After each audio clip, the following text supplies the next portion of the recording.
Welcome to second session on income tax law and practices.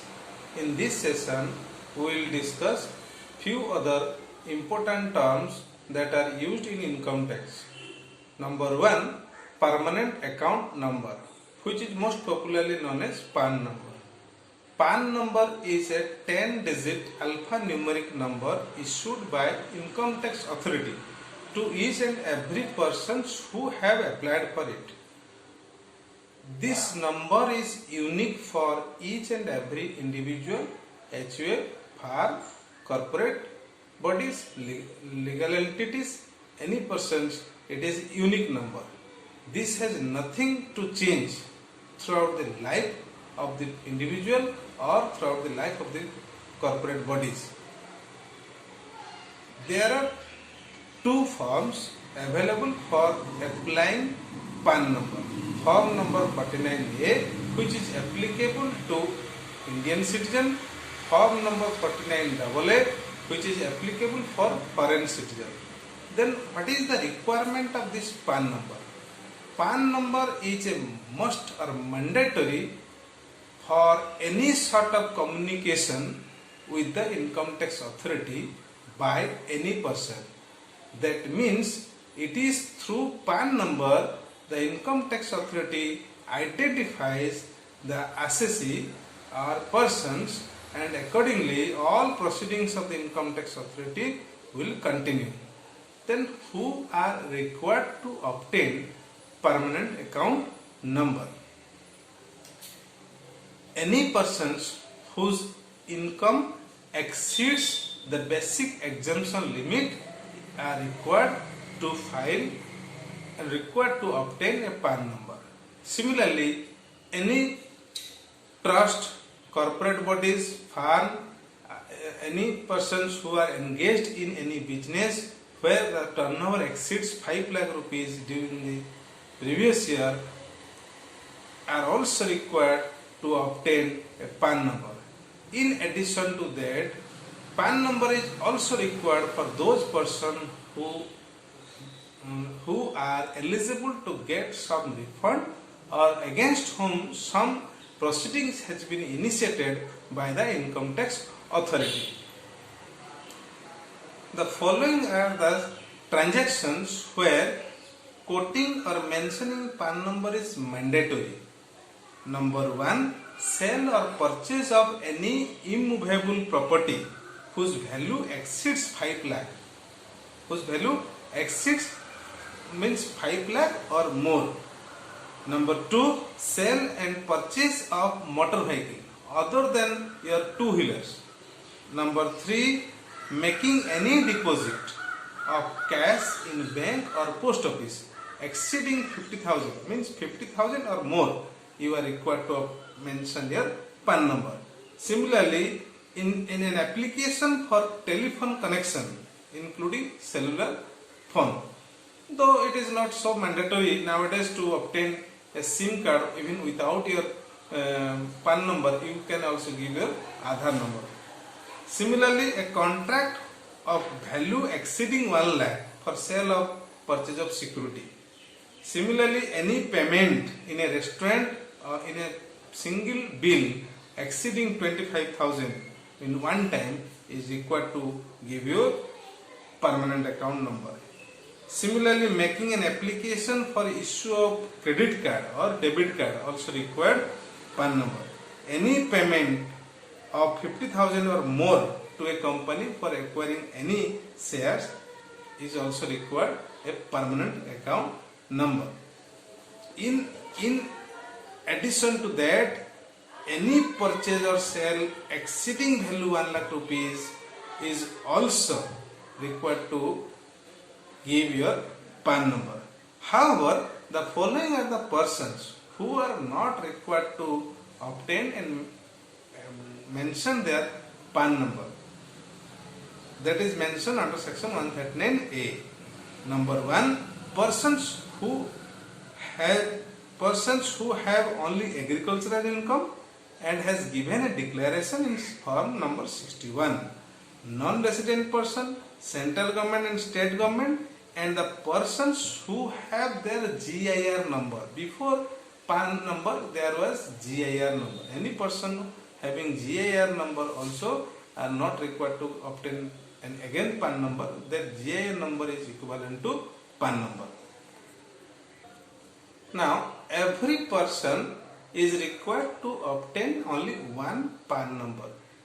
Obtaining more than one PAN number by a same individual or HUF or firm or company is a crime and is subject to penalty. Similarly, obtaining PAN number and not quoting PAN number while communicating in the income tax authority or mentioning false PAN number is also a crime and is subject to penalty of 10,000 rupees in for single mistake.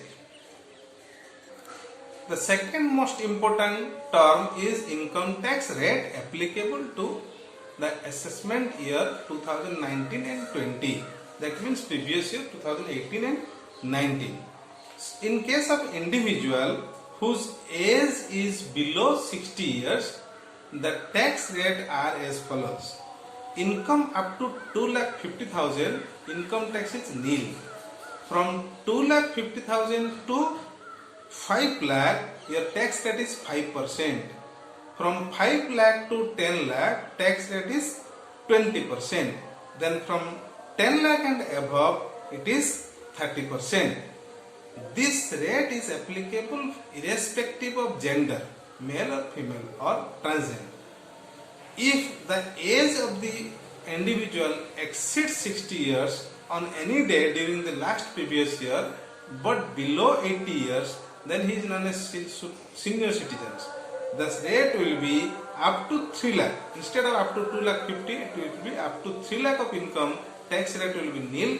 Then from 3 lakh to 5 lakh, it will be 5%. Then from 5 lakh to 10 lakh, it will be 20%. And above 10 lakh, it will be 30%.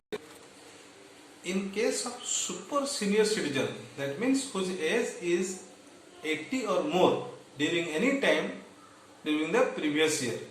In that case, income up to 5 lakh, tax rate is nil. Then from 5 lakh to 10 lakh, tax rate is 20%. Then from 10 lakh and above, it is 30%. This is the tax rate applicable for the previous year 2018 and 19 or assessment year 19 and 20. In addition to this tax, surcharges are also applicable if the total income exceeds 50 lakh, then 10% of the tax will be charged as surcharge. And if the income exceeds 1 crore, then 15% of the tax will be charged as surcharge. However, whenever there is application of surcharge, marginal relief can be availed. Then I will discuss what is marginal relief. In addition to tax and surcharge,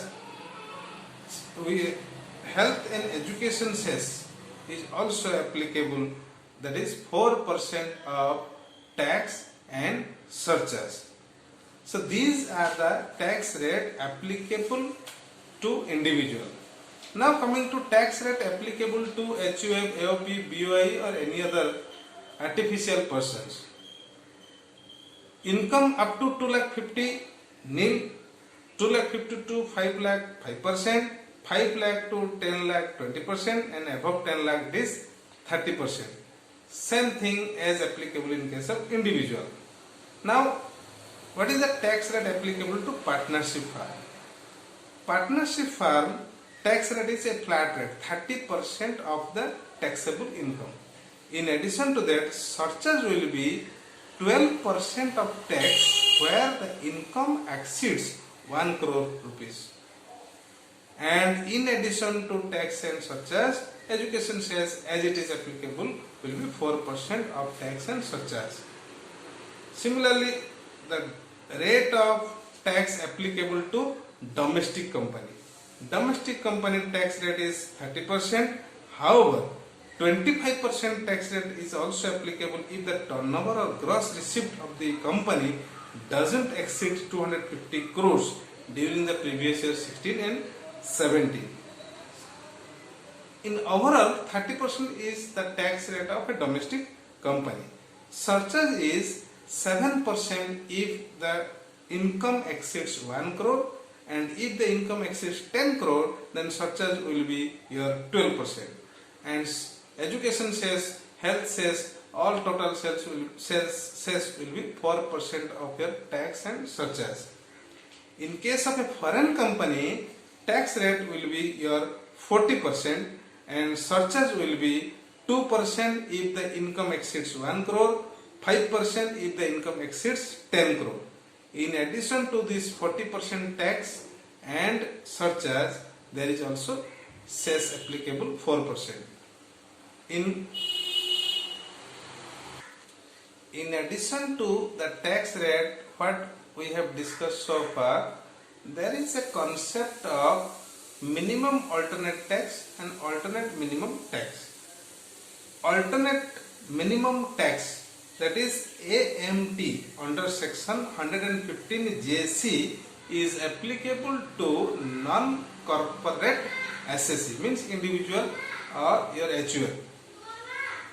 This AMT or alternate minimum tax is 18.5% plus surcharge plus education cess plus health cess of the total adjusted income, which will be calculated as per section 115 JC. That means each and every non-corporate assessee has to calculate his tax as per the normal tax provision, and also it has to calculate the AMT at 18.5%. Again, out of these two, whichever is higher will be payable to income tax authority. Similarly, the same concept is applicable in case of corporate assessee, but here the section is 115 JB, which is known as minimum alternate tax, MAT. Here also the percentage is 18.5% of adjusted book profit. In non-corporate assessee, it was 18.5% of adjusted total income. In case of corporate assessee, it is 18.5% of adjusted book profit.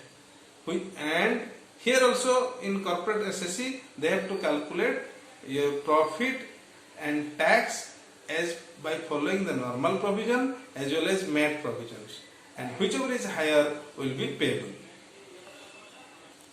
Besides these tax rates and cess surcharge, there are some income which are taxable at a specified rate irrespective of amount, like short-term capital gain is always taxable at your normal rate or slab rate.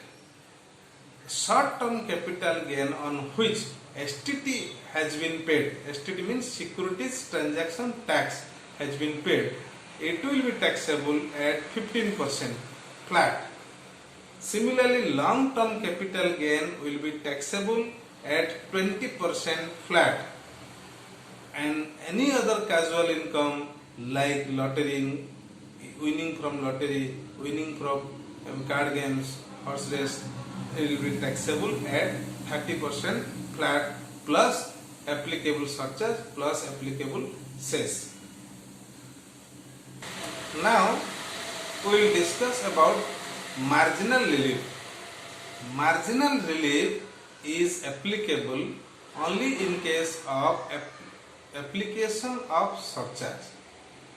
Let us discuss this provision with an example. Suppose an individual has total income of 51 lakh.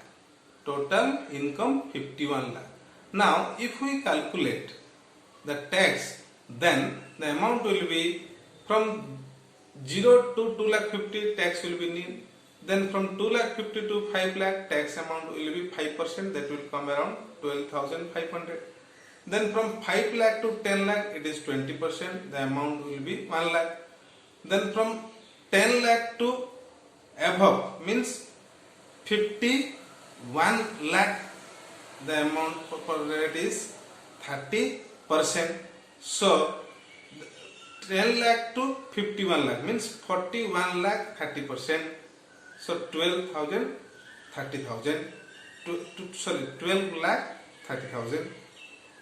If I add these three items 12,500 then 1 lakh then 12 lakh 30,000, the total amount will be here 13 lakh 42,500. Then on this amount we have to add 10% surcharge because the amount exceeds 50 lakh, the income amount exceeds 50 lakh. Then on that income tax and surcharge we have to add cess 4%. Now the question is why this surcharge is applicable, because his income exceeds 50 lakh by 1 lakh rupees. So when his income exceeds by 1 lakh rupees, that means the surcharge amount which is applicable or the tax amount which he is supposed to pay because of the surcharge should not exceed 1 lakh rupees. Here the provision of marginal relief is applicable. So how much marginal relief we will get? Now we have to calculate. Suppose the same individual doesn't have 1 lakh extra income, then what will be his tax amount? That means we have to again calculate the tax on 50 lakh only. So tax on 51 lakh minus tax on 50 lakh. The difference is the extra tax he has to pay. Out of the extra tax amount he has to pay, that amount should not exceed that 1 lakh extra income.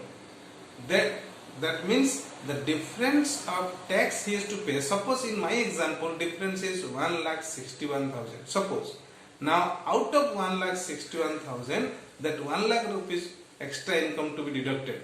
That means here he has to pay 61,000 extra tax. This 61,000 he will get marginal relief. That means that individual is not required to pay 61,000 extra. In brief, if I say in any situation an individual or an SSC cannot be charged tax more than what the income he has earned. The next important term is rebate under section 87A.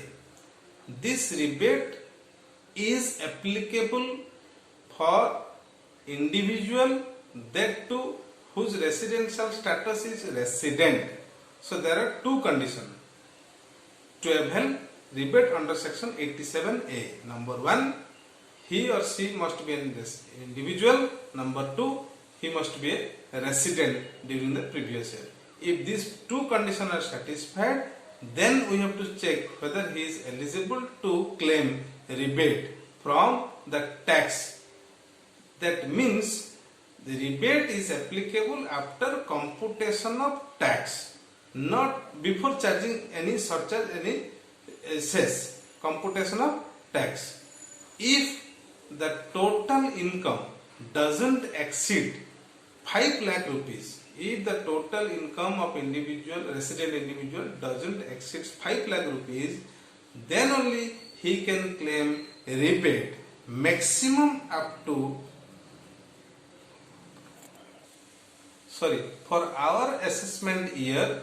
This rebate under section 87A is applicable to those resident individual whose income doesn't exceed 3 lakh 50. Then he can claim rebate maximum up to 2,500 or the tax amount whichever is lower. For example, suppose an individual taxable income is 3 lakh. Then on 3 lakh the tax amount comes to from 0 to 2 lakh 50 nil, then from 2 lakh 50 to 3 lakh, that is 50,000, 5%. So 5% of 50,000, that is 2,500. So here the rebate under section 87A will be 2,500. Actual tax or 2,500, whichever is lower will be allowed as rebate. Here the individual is not required to pay any tax because 2,500 tax minus rebate 2,500, the balance tax amount is nil or 0. one more important term, that is agricultural income, coming under section 2 subsection 1a. Agricultural income means any income derived from the land, agricultural land situated in India and used for the purpose of agriculture or cultivation, or for any other purpose which are ancillary to the agriculture or cultivation. That income is known as agricultural income. And section 10 subsection 1 is specifically mentioning that income from agriculture is exempted. However, there is a provision where income of an individual or a farm or from a person will be integrated, agricultural income will be integrated with the non-agricultural income if it satisfies some specific conditions. That I will discuss in next session.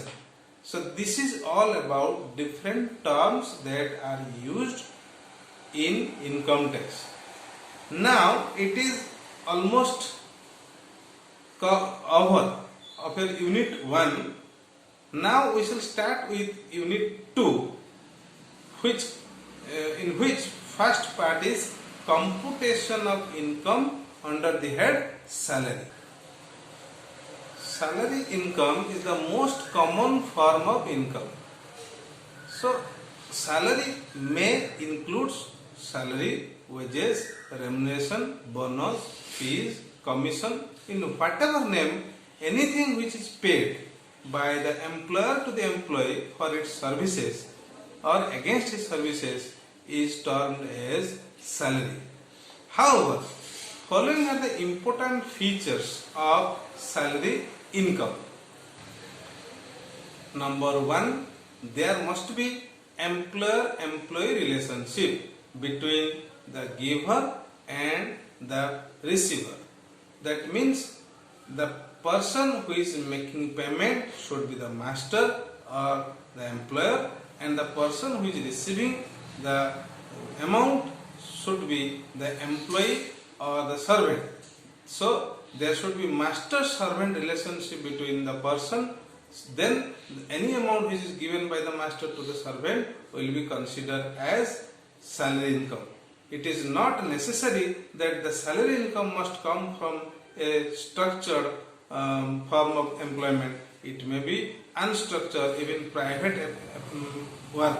The person who is performing the daily work at our homemade or even sweeper is also getting salary. So the relationship is important between the giver and the receiver. Number 2 important feature is the nature of employer.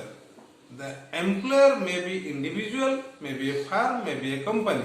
No matter who is an employer, the matter is the person is making payment because of his services, and the relationship is master and servant or employer-employee relationship. Number 3rd important characteristics of salary income is a same person, a same employee may get salary from more than one employer.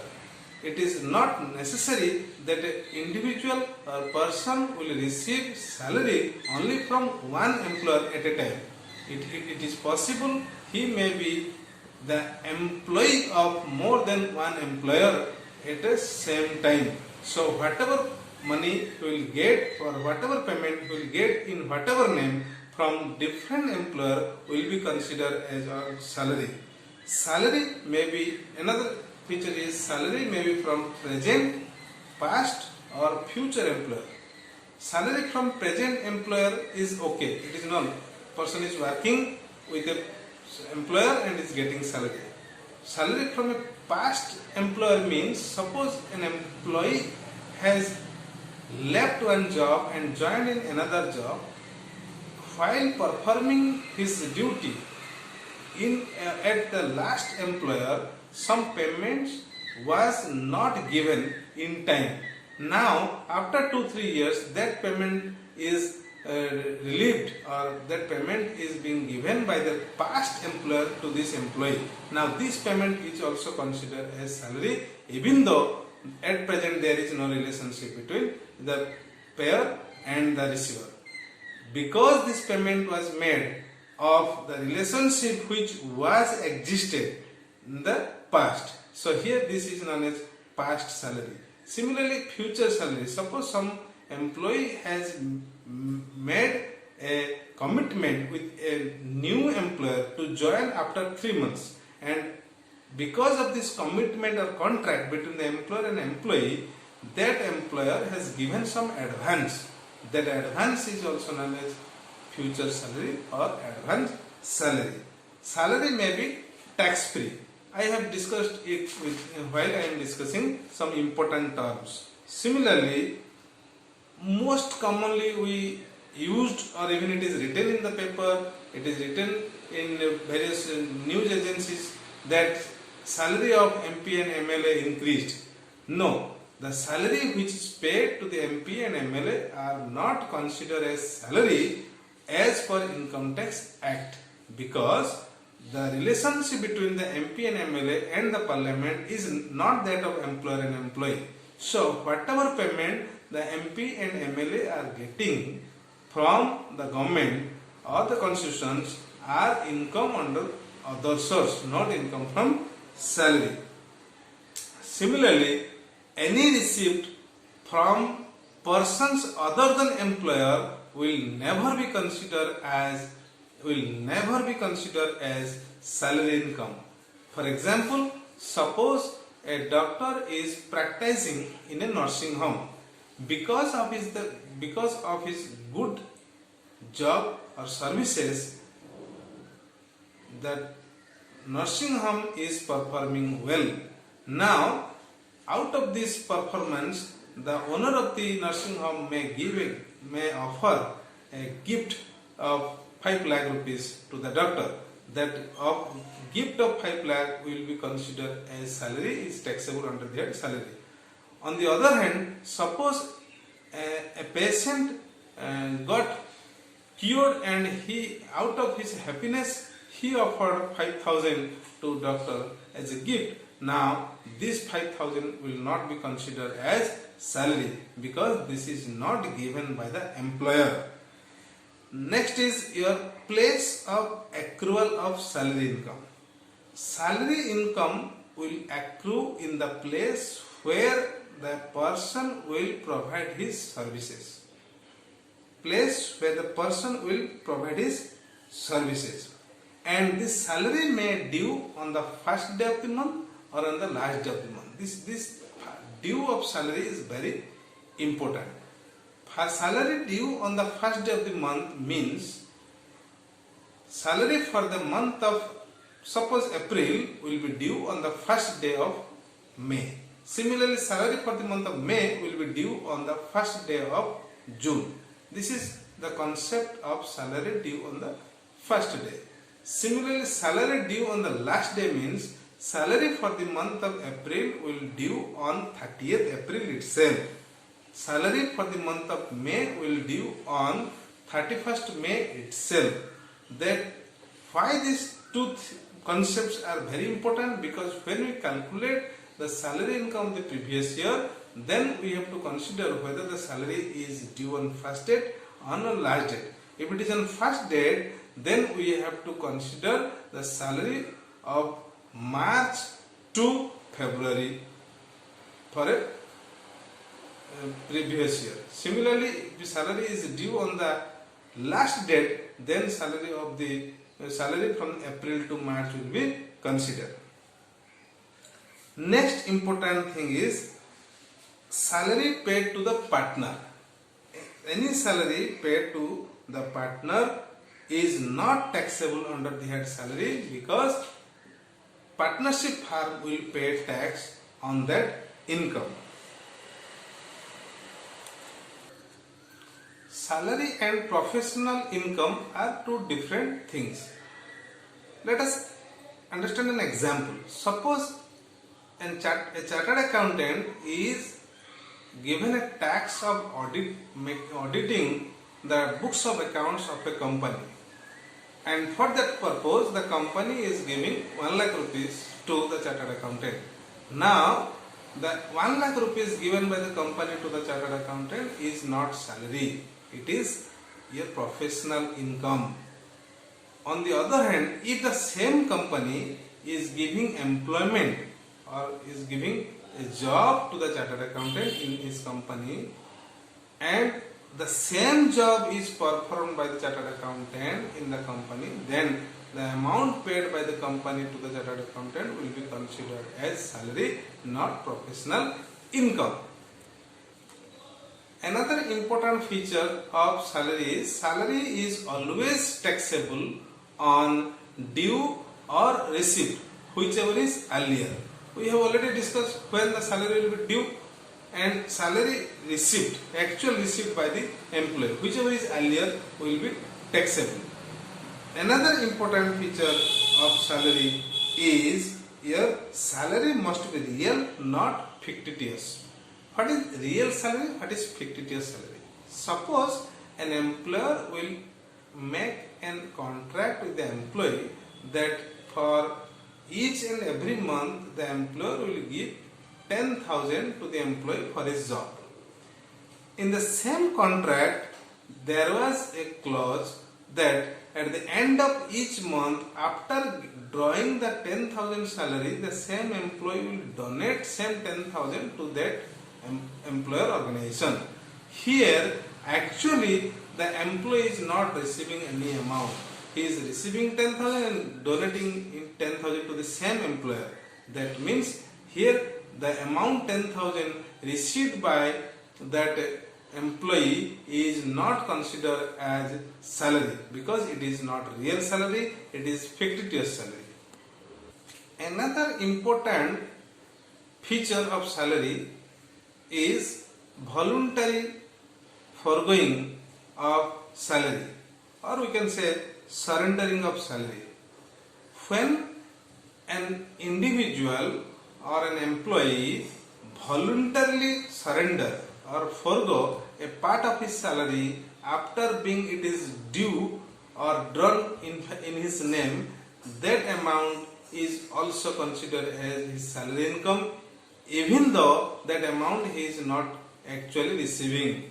However, if an employee surrender under section 2 of voluntary surrender of salary, then the amount he has surrendered will not be considered as his income under the head salary. There may be advance salary, arrear salary or present salary. Advance salary means the services were not yet given or provided by the employee, but the employer has made payment, is also termed as advance salary and is taxable. Similarly, your arrear salary means the past unpaid salary. If it is paid at present, then it will be considered as arrear salary. It is also taxable. Similarly, salary in lieu of notice. Let us understand with an example. Suppose there is an agreement between the employer and employee that both employer and employee has to provide at least 2 month notice before leaving the job or before retrenching the employee from the job. Now, suppose employer wants to retrench or get out the employee from its organization immediately without giving 2 months notice. Now, instead of giving notice, the employer may give salary equivalent to 2 months instantly and retrench the employee. Now, the 2 months equivalent salary, which is known as salary in lieu of notice, will also be considered as salary income in the hands of the employee. Another important feature is the method of accounting employed by the employee is immaterial in case of salary income. let me explain again. As we have already discussed that salary income is taxable on the basis of receipt or due, whichever is earlier. So whether a person or an employee is maintaining accounts on cash basis or accrual basis, it doesn't matter. The salary will be taxable on receipt basis or due basis, whichever will be earlier. Then one important term which is most frequently used in case of salary structure, that is pay scale. Pay scale is the salary which is agreed upon by the employer and employee at the time of joining to the employer. For example, a salary scale may be like that: 10,000 hyphen 100 rupees hyphen 12,000 hyphen 500 rupees hyphen 20,000. What does this scale mean? When I say 10,000 hyphen 100 rupees, that means when the employee will join, he will get 10,000 per month salary, and this 10,000 will continue for 12 months. When it completes the 12 months, that means 1 year, or 1 year is over, the next month, first month of the next year, he will get 10,100 rupees. That 100 rupees is known as increment. So this 10,100 rupees will again continue for 1 year, that means 12 months. In next year, he will get 10,200 rupees. Like that, it will go on increasing every year by 100 rupees. And when that amount reaches to 12,000, the next year it will increase by 200 rupees every year. So this is known as pay scale. There is also another concept known as pay band and grade pay. This, as you might have heard, 7th pay commission, 6th pay commission, this pay commission have given different salary structure. In 6th pay commission, there was a salary pay structure like pay band and grade pay. For example, I am giving an example of pay band. Suppose pay band 6, that is 15,600 to 30,000, and grade pay is 6,000. That means the employee will join the employer, and in first month he will get 15,600 plus grade pay 6,000. Total is 21,600. That 21,600 is known as your basic pay. Now, what about the increment when it completes the first year or 12 months? So, when the same employee will complete the 12 months of services, then he will get 3% of basic pay plus grade pay. Total basic pay 3%, and that 3% will be added to the basic pay. That means that 3% will be added to the payment 15,600 plus that 3%, and plus grade pay he will get in the next first month of the next year. This is known as your pay band and grade pay.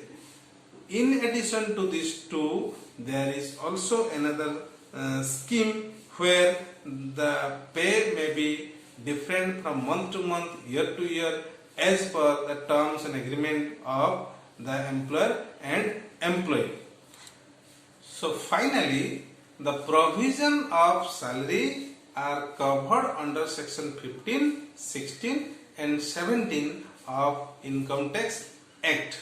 Now, if we recapitulate what we have discussed so far, is salary is any income which is given by the employer to the employee for services may be rendered in past or present or future, which may include your basic salary, advance salary, arrear salary, salary in lieu of notice period, bonus, commission, overtime payment, annuity payment, leave salary, gratuity, pension is also known as salary, retirement compensation, annual accretions or increment, these are also known as your salary income. So in the next session we will discuss about the different component of salary income and how to compute the total income under the head salary. Thank you.